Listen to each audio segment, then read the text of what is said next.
Bom, gente, eu gostaria ainda de pensar não nas questões das homoafetividades, mas em como que pensar nas questões das homoafetividades nos leva a pensar na questão da sexualidade humana e, por que não dizer, da própria personalidade humana. Porque a gente vive numa sociedade, num país que tem uma veia conservadora.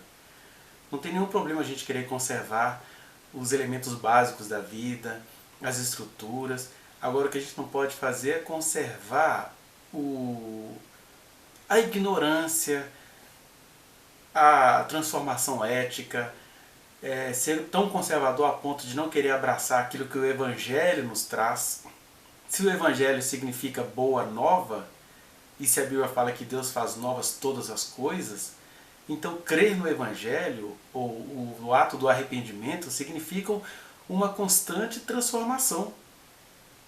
De maneira que a gente pode ser conservadores em algumas questões pessoais, mas esse conservadorismo pessoal não pode abafar a transformação a qual o Evangelho nos convida. E que transformação é essa que o Evangelho nos convida? Primeiro, a gente precisa aprender a não ignorar o fato de que as pessoas todas são dignas da salvação e que há muitas coisas que a gente não entende sobre as demais pessoas, mas qual é o princípio da salvação que Jesus nos ensina em Mateus 12? Misericórdia quero e não holocausto. Ou seja, eu quero que você aprenda com o seu próximo e não que você fique preocupado em me oferecer o sacrifício exato, o culto exato. Eu quero que você aprenda a se transformar pela realidade que se apresenta e não que você imponha um conceito que foi até bom em determinado momento, mas que já não serve mais para hoje. Isso é que é misericórdia quero no holocausto. Deus, o Criador de todas as coisas, Jesus, o Deus em pessoa que esteve aqui entre nós, ele não veio impor nada do que ele pensava. Ele apenas foi abraçando a realidade e as pessoas que ele criou conforme as coisas lhe vinham acontecendo. Eu estou dizendo isso tudo porque, mais uma vez, um ministro da Educação, ele, que é um pastor presbiteriano, já começa por aí. Por que um pastor presbiteriano, que tem um histórico numa faculdade particular confessional, se arroga a ser o ministro da Educação? Primeiro que o pastor deveria estar pregando o Evangelho, não deveria estar assumindo cargos políticos, Mas isso é uma discussão para um outro vídeo. Segundo, o que alguém que tem um histórico em faculdades particulares vai querer ao gerir a coisa pública, ao gerenciar a coisa pública? Não vai. Por isso que já começa aí, já tem um erro de origem. Mas além disso tudo, ele é um pastor que quer fazer do seu ministério um lugar para pregar os seus conservadorismos. Claro que ele foi escolhido pelo presidente em função do seu conservadorismo, mas esse presidente é todo enganado no conservadorismo dele, porque é sempre o conservadorismo para os outros, que é uma família toda complicada. Não vou aqui, aliás, eu vou aqui resistir a falar mal do presidente, porque ele já é um mal ambulante, Porque ele fala tanto de Cristo e vive exatamente do contrário do que Cristo esperava de nós. Não tem misericórdia de nada, não tem empatia por nada, quer implantar os seus conservadorismos, e encontrou no coração de muitos brasileiros isso, mas um pastor assumir o Ministério da Educação é uma tragédia. E aí, vejamos, eu sei que isso já foi passado, porque isso tudo nesse governo acontece muito rápido, mas eu só vou trazer isso aqui para que a gente entenda, a gente repense muitas das nossas questões acerca do Evangelho, acerca das nossas convicções. É importante a gente pensar nisso agora que passou o frenesi, o medo da crítica. Tem gente que defende isso tudo, mas aqui eu vou conversar com você algumas questões sobre o Evangelho e o que o Evangelho diz acerca da sexualidade humana. Primeiro vejamos, eu elenquei uma notícia dada pela Rádio Jovem Pan, para que você fique sabendo que é uma rádio que se posiciona pró-governo e pró todos esses conservadorismos aloprados que eles estão tentando implantar no Brasil. Aí o que diz a reportagem da Jovem Pan? Agora, porque integrantes da comunidade LGBT, e não só eles, reagiram a uma fala do ministro da Educação, Milton Ribeiro, sobre homossexualidade. Paulinha, quais são os detalhes? Vamos lá, foi uma entrevista ao Estado de São Paulo, o ministro da Educação, Milton Ribeiro, estava ali dizendo que promoveria mudanças em relação à educação sexual no currículo do ensino básico, porque ele considera que a disciplina é usada muitas vezes para incentivar discussões de gênero. Daí ele disse assim: é importante falar sobre como prevenir gravidez, mas não incentivar discussões de gênero. Eu até destaquei aqui a frase bastante polêmica, para que vocês acompanhem ipsis literis aí o que ele falou. Ele disse assim, ó: primeiro que o ministro, na qualidade até de um educador das faculdades Mackenzie, as faculdades presbiterianas, Universidade Mackenzie, ele desconhece completamente a realidade das escolas. Em todo lugar vai haver alguém mais polêmico? Sempre. Das escolas públicas até a presidência da República tem gente polêmica e que nem é tão processada em relação aos crimes que cometem, mas todo professor, todo educador, toda pessoa no serviço público que se arrogue a cometer crime, ela precisa ser pontualmente punida. Mas o que o pessoal do conservadorismo faz? Eles querem punir todo um sistema que nem faz isso, que ele acusa, ele só tem uma suspeita, né? E aí eles querem punir todo um sistema. Quando você vai olhar, eu sou professor em escolas públicas há muitos anos e trabalhei em várias, assim, mais de 30 para você ter uma ideia, e as escolas públicas são profundamente conservadoras. Tem até notícias aí de que livro de kit gay foi encontrado em algum lugar. Isso para mim foi algo implantado, porque foi em Minas Gerais, por exemplo, aconteceu no município de Cláudio, um município lá do então deputado federal, do hoje deputado federal Aécio Neves, né? Parece que aquilo foi uma notícia plantada, porque a maioria das diretoras de escola, na hora que recebessem aquilo e vissem que não era algo do governo, nem deixaria entrar. Então, tem toda essa truculência, mas a realidade é outra. As escolas públicas são profundamente conservadoras, né? E já começaria aí a preocupação dele, não tem fundamento nenhum. Mas beleza, vejamos o que ele está dizendo. Quando o menino tiver 17, 18 anos, ele vai ter condição de optar, e não é normal. A biologia diz que não é normal a questão de gênero. A opção que você tem como adulto de ser um homossexual eu respeito. Não concordo? Bom, vejamos então erros inerentes à fala do ministro. Primeiro, que ele fala que a pessoa com 17, 18 anos, você vê que ele está em uma preocupação com a homossexualidade masculina, né, que ele chama de homossexualismo. Vai ter uma condição de optar. É muito difícil para o brasileiro entender que essa questão da sexualidade humana, ela não é uma opção. É claro que em última análise a gente está sempre fazendo escolhas, mas isso é a última coisa da fila. Porque a sexualidade humana, eu já respondi ao pastor Rodrigo Silva acerca dele equiparar as homossexualidades com pedofilia, com incesto, com zoofilia. Vou deixar o vídeo aí para você assistir depois. Mas a verdade é que a sexualidade humana, ela não é uma opção, ela é uma orientação. O que seria uma orientação? É que mecanismos inconscientes, e aí como que a sexualidade humana é construída, como que ela é diferente da natureza, eu digo isso nessa resposta ao Dr. Rodrigo, mas como que as nossas performatividades vão sendo processadas, isso não é uma coisa que alguém escolheu. Eu decidi gostar de homem, decidi gostar de mulher, decidi gostar disso, daquilo. Não.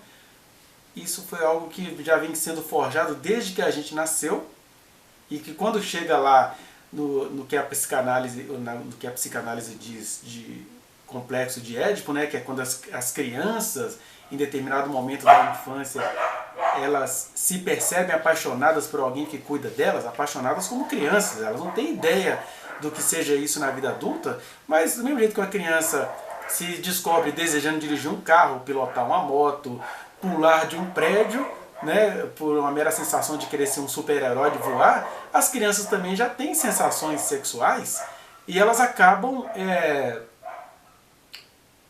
tendo que fazer os seus processos ali na sua infância. Não quer dizer que elas estão pensando em sexo, mas já é a energia sexual ali coordenando e orientando as crianças. E o que acontece nessa fase aí, que cronologicamente vai entre os 5 e 7 anos de idade, ou 3 a 5 anos de idade, depende de cada indivíduo, de cada sujeito.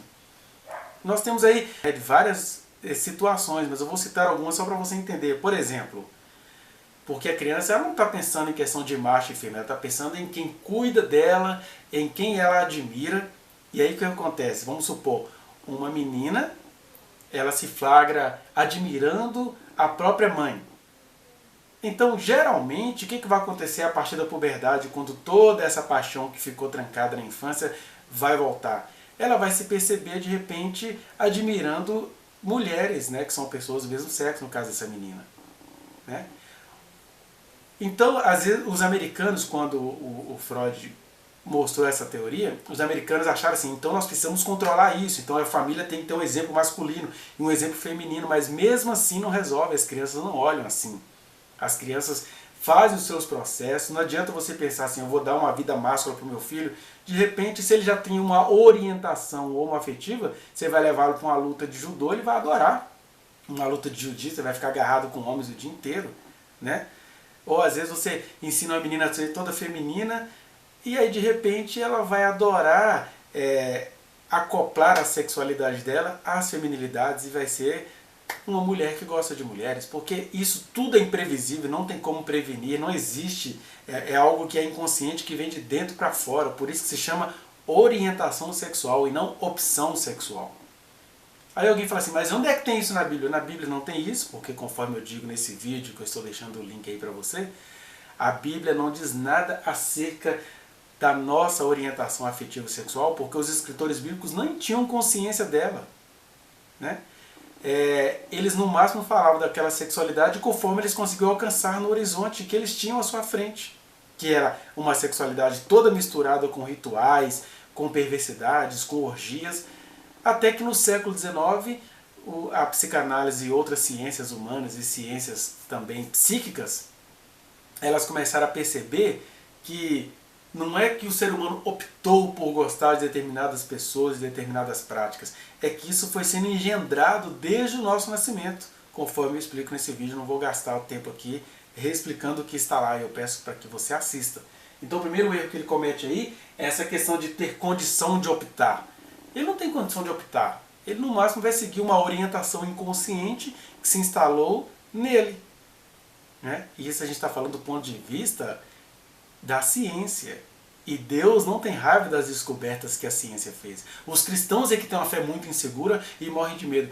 Tem até aquela história, mas a Bíblia fala que Deus fez macho e fêmea. É verdade, Deus fez macho e fêmea, porque a narrativa está falando ali sobre a questão de crescer e multiplicar. E para crescer e multiplicar, a época que o texto foi escrito, era necessário macho e fêmea. Mas até Deus, quando se fez homem, já cortou essa questão, porque Jesus, quando ele veio ao mundo, ele é Deus em pessoa, ele entrou no útero de Maria sem necessidade de macho e fêmea. O macho que foi convidado, que foi o José, o pai de Jesus, é só porque ele precisava cumprir aquele rito cultural. Então, o que a Bíblia vai mostrando é que a gente vive como pode, a gente dialoga como pode com as nossas questões, e que aquilo que eu e você não entendemos, a gente deveria adotar aquele princípio. Eu quero misericórdia, compreensão, e não essa questão de você ser correto a ponto de assassinar o outro. Que aí você vira a igreja de Éfeso, tão elogiada por Deus e ao mesmo tempo tão criticada porque eles perderam o primeiro amor, que é essa capacidade de compreender o que se acontece na vida de uma outra pessoa, e se não for possível compreender, que pelo menos você possa acolher e não ficar dizendo que a pessoa optou. Até porque, de verdade, se a sexualidade fosse uma opção, já dizem as mulheres, nenhuma mulher iria querer namorar com homens porque eles realmente não ajudam muito nas feminilidades. E se a sexualidade fosse uma opção, nenhum gay iria gostar de ser gay. O que? Ser homossexual? Para quê? Para ficar ouvindo essas críticas injustas? Por aí você já começa a ver que não é uma opção, é uma condição, é uma orientação de origem inconsciente, como essas que eu citei para vocês. Os nossos amores a partir da adolescência, eles são reflexos de paixões infantis que a gente teve como criança, na condição de criança, sem entender direito o que estava acontecendo, mas já era uma admiração temperada que a gente sentia por pessoas, sejam elas adultas, independente da sexualidade dela. Uma criança que não entende nada sobre ser masculino e feminino, ela pode se pegar apaixonada por alguém que tenha o mesmo sexo que ela, ou alguém que tem uma idade muito maior do que ela, ou alguém que tem uma idade aproximada dela. E isso tudo vai voltar na adolescência com outras linguagens. E para você entender isso melhor, leia toda a questão da psicanálise, que isso te explica melhor. Aqui eu estou fazendo um comentário apressado de um fenômeno que um doutor, um diretor de universidades, um reitor e um pastor não deveria tratar de maneira tão básica e tão pequena. Então o primeiro erro que ele tem aqui é isso, é a condição de optar, né? Quando ele fala que não é normal, a biologia diz que não é normal a questão de gênero. Já começa aí, porque questões de gênero não tem nada a ver com biologia. Por tudo que eu já te falei aqui do que acontece com a gente entre os 3 e 5 anos, já fica claro que a sexualidade humana ela não é biológica. A sexualidade humana ela vem de todo um processo inconsciente que passa pela amamentação, passa pelo controle dos esfíncteres, passa pelas descobertas das diferenças anatômicas dos sexos e que depois vai passando por isso. Aí homens fazem assim, mulheres fazem assim, mas eu não estou entendendo porquê, eu gosto da minha professora do primário. É isso. O que isso tem a ver com biologia? Né? É engraçado que nós o tempo todo nos tratamos como seres superiores à natureza, o que não é uma coisa boa, mas na hora da sexualidade a gente só quer ser estritamente natural.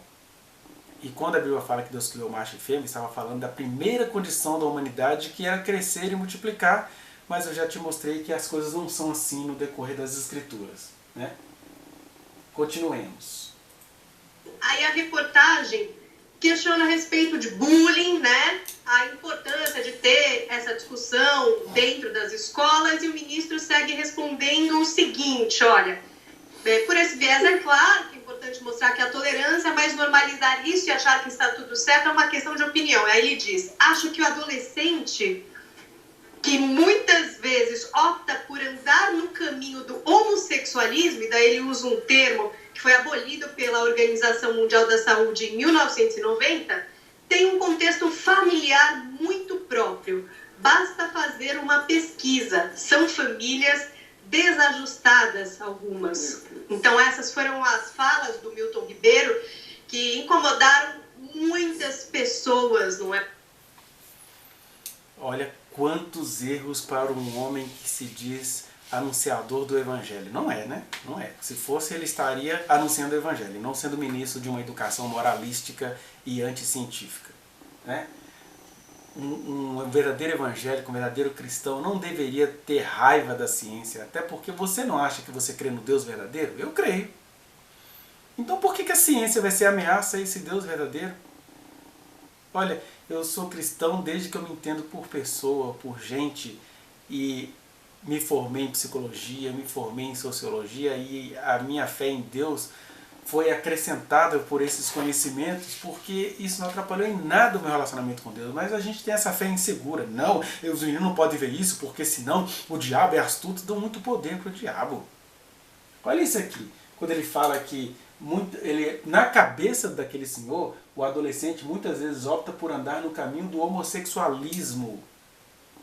O adolescente não opta por nada. Na verdade, o adolescente apenas vai seguir a recomendação. É claro que ele fala tudo no masculino, né? Ele vai seguir apenas uma orientação inconsciente que ele nem sabe, já vinha sendo construída lá desde a sua tenra infância. E ela volta a partir da adolescência. Porque a gente só é o que a gente é. Porque se a gente pudesse optar, ninguém iria querer ter uma sexualidade diferente da dita normal para ter de ficar escutando essas críticas injustas, né? E a outra coisa que ele vai falar, ele vai associar a diversidade sexual, as homossexualidades, a famílias desestruturadas. E é aqui que eu queria falar com você, eu até fiz umas anotações aqui, porque primeira coisa, né, falando de maneira tópica, a Bíblia nada diz da atual diversidade sexual. Todos os versículos que você vai encontrar nas Escrituras têm a ver com uma sexualidade que só era vista de maneira pervertida. E aí, é claro, o foco caiu na questão das homossexualidades, né? Segundo, isso tudo está bem explicitado no vídeo onde eu respondo ao pastor Rodrigo, pastor e arqueólogo Rodrigo Silva.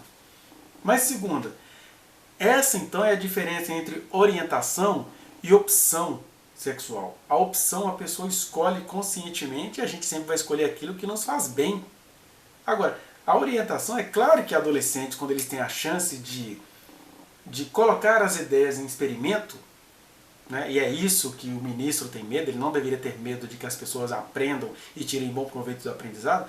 Eles podem fazer algumas coisas de curiosidade adolescente faz isso com drogas, adolescente faz isso até com movimentos sociais, porque ele não faria em relação à sexualidade, mas não tem problema.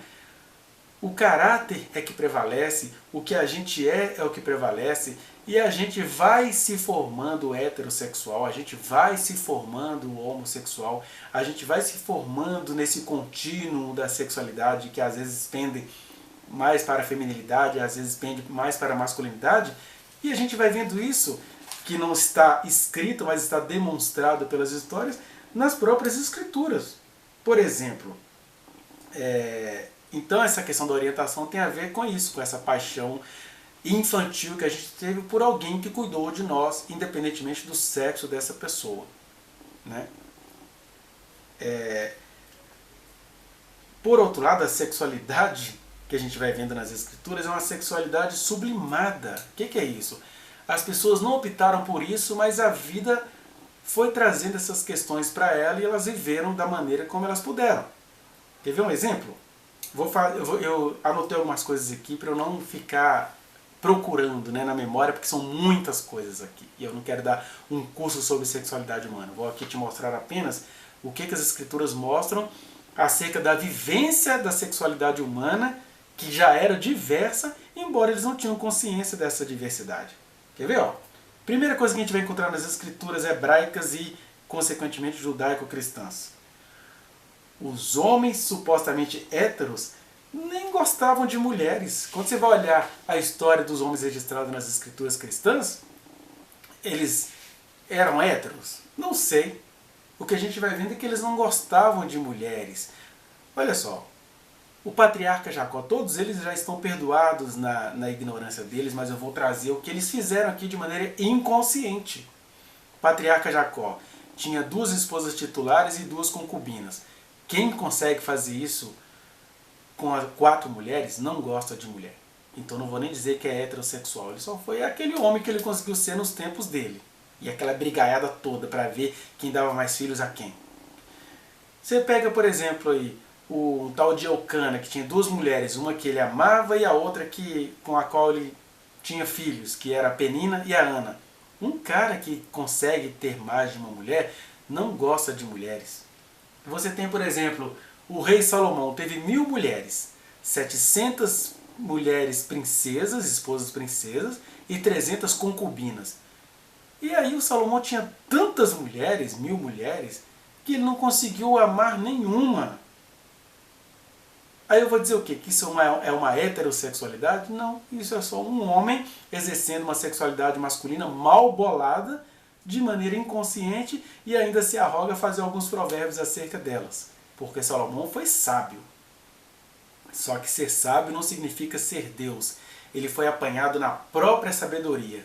Ele foi tão sábio que ele não conseguiu olhar de maneira sábia, ou seja, amorosa, carinhosa e terna para as mulheres. Jesus não teve nenhuma mulher, até onde a gente sabe, mas ele soube amar a todas que passaram pelo seu caminho. Essa é a grande diferença, porque Salomão foi sábio e Jesus não. Jesus era a sabedoria em pessoa, né? Então, ele tinha 1000 mulheres exatamente porque não amava nenhuma. E aí você vai dizer o quê? Que ele era heterossexual? A gente pode pensar, por exemplo, o rei Davi. O rei Davi, ele foi casado com mais de 10 mulheres na condição de rei. Era aquilo que ele vivia como ele podia. Mas é interessante, olha só, como que mesmo você abafando o assunto, a sexualidade humana está condenada a aparecer. Né? O que seria condenada a aparecer? Significa que, mesmo que as pessoas não tenham consciência do que está acontecendo, elas apenas agem e vão agindo conforme ciente e inconsciente que nos habita, que é a sexualidade, que é a nossa formação da personalidade. Então Davi, como rei, ele tinha muitas mulheres, mas é curioso que ele teve um grande amor, né? Mesmo que a religião se escandalize com o que eu vou dizer aqui, mas é fato, está nas escrituras. Primeiro que você tem ali o jovem Davi, ruivo, magrinho, ele conhece o filho do rei Saul, que se chamava Jonatas, que era bem mais velho do que ele, e o treinou para a guerra, e o Jonatas nunca se esquivou de mostrar o grande amor que ele sentia por aquele menino. Eles viveram como um casal gay? Não, porque naquela época nem era possível isso.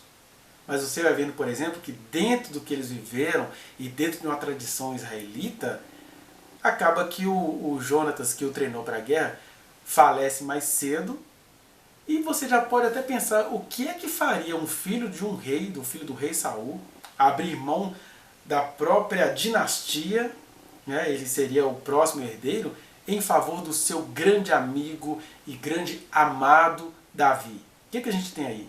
A sexualidade humana está condenada a aparecer.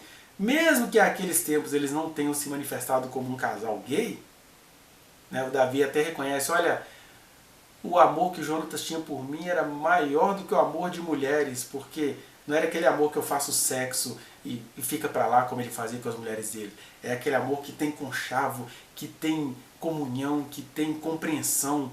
Então tinha ali uma homoafetividade sublimada, mas nem por isso deixou de ser homoafetividade, porque é isso, a sexualidade, você tentando reprimi-la ou não, ela vai se manifestar. E naquele tempo histórico eles fizeram o que puderam fazer. Uma outra coisa, por exemplo, que a gente vai ver é que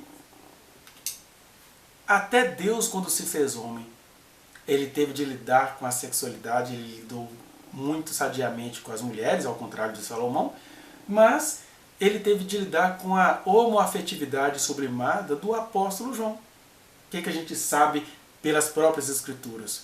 Que João era chamado de discípulo amado porque ele era muito aconchegado a Jesus.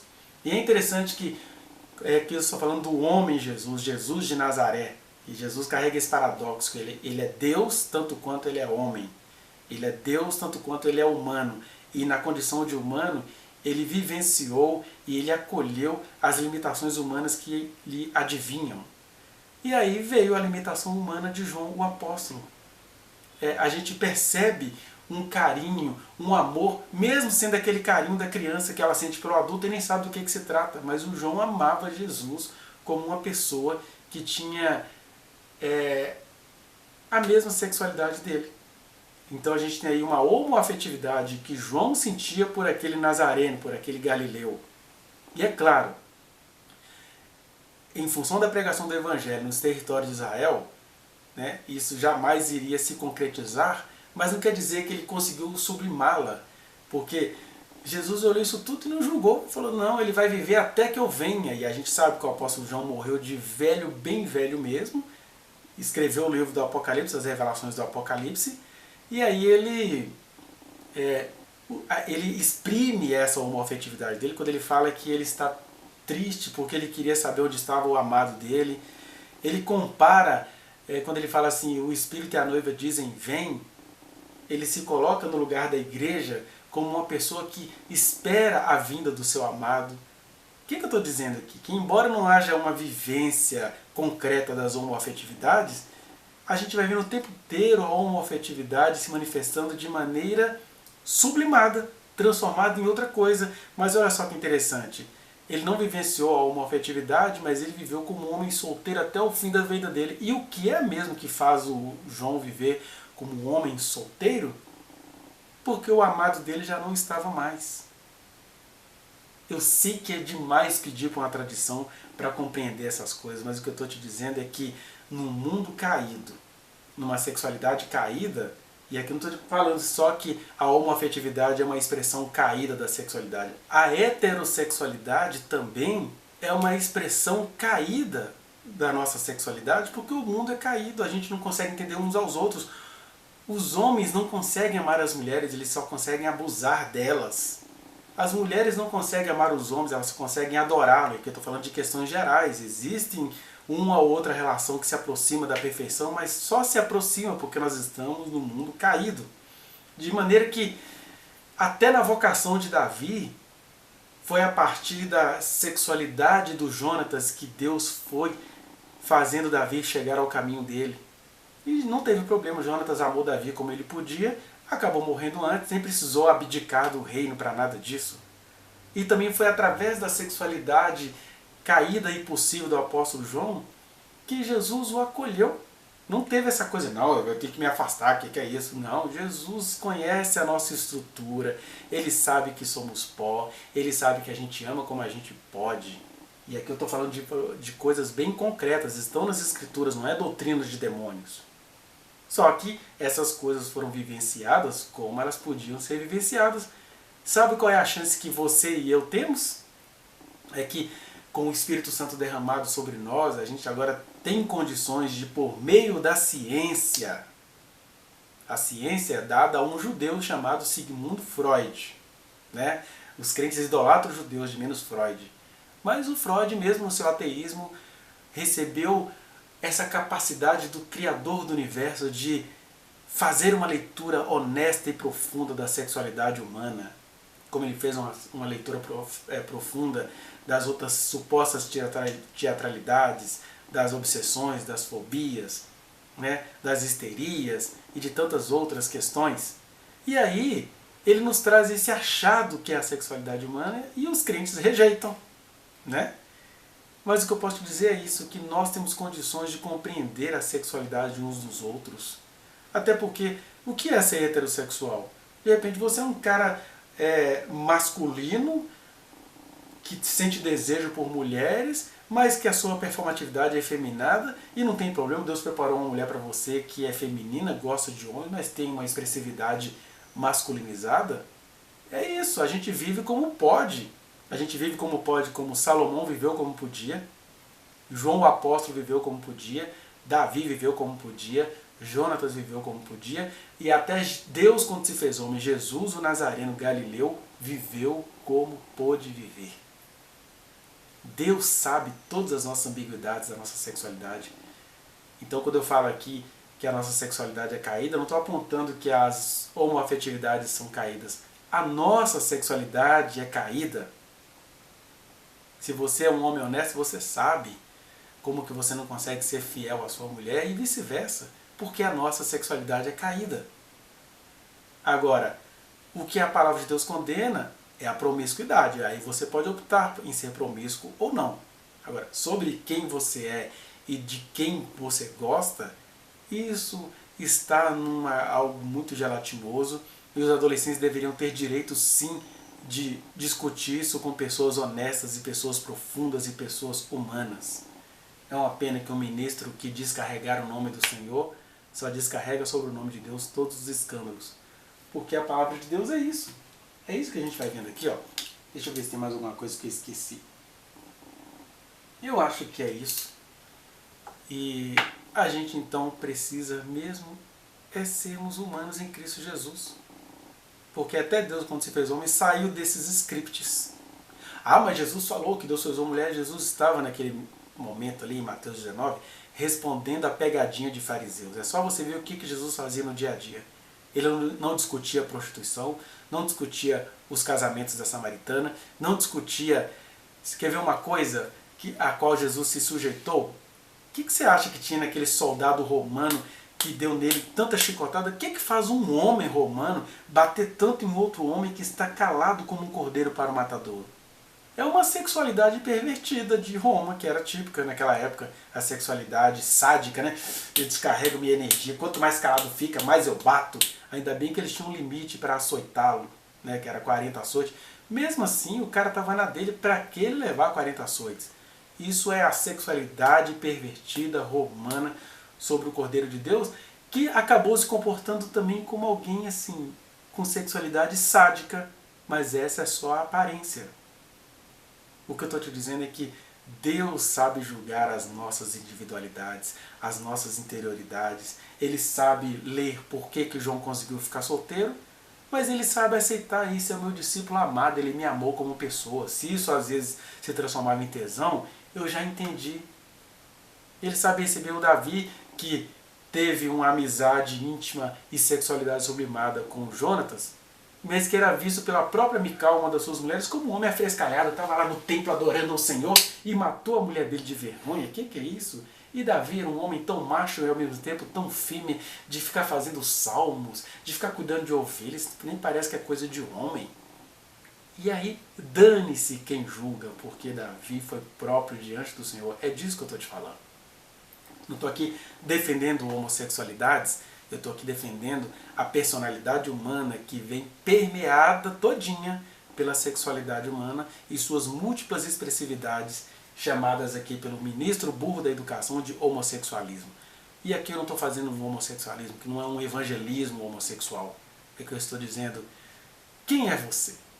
Para mim não importa se você é gay, hétero, bissexual, transexual, transgêneros, queer, indefinido, assexual.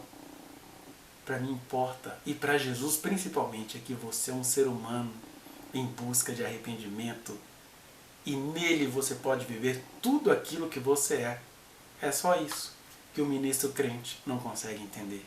Mas eu espero que você entenda, porque usar as escrituras em relação a essas coisas sem o amor do Senhor, de nada te aproveitará. Sem amor nada serve, nem a leitura das escrituras. Se você tem caminhado no amor do Senhor e conseguiu me ouvir falando até aqui, você sabe que eu estou aqui falando cheio do amor do Senhor, não querendo impor sexualidade nenhuma a alguém, mas recebendo as pessoas como elas são, como Deus te recebeu, como Deus me recebeu, como Deus recebeu João, o apóstolo amado, que ficou morrendo de saudade do seu amado, o homem nazareno, e como ele recebeu o Jonatas, que dedicou todo o seu amor a fazer de Davi o rei segundo o coração de Deus. Deus nos recebe em meio a toda essa nossa complicação em relação à qual a gente nem consegue discernir. E a gente não consegue nem nos discernirmos nela. Mas Ele já nos discerniu e Ele nos amou. Por isso que nós amamos, porque Ele nos amou primeiro. Então não use o amor que Ele tem por você para ficar julgando como esse ministro e esse governo e toda essa gente conservadorista que quer colocar Deus numa caixinha conservadora, quando Ele é a novidade de vida. E novidade de vida é isso tudo que eu acabei de te falar aqui. Ele nos ama e isso é tudo.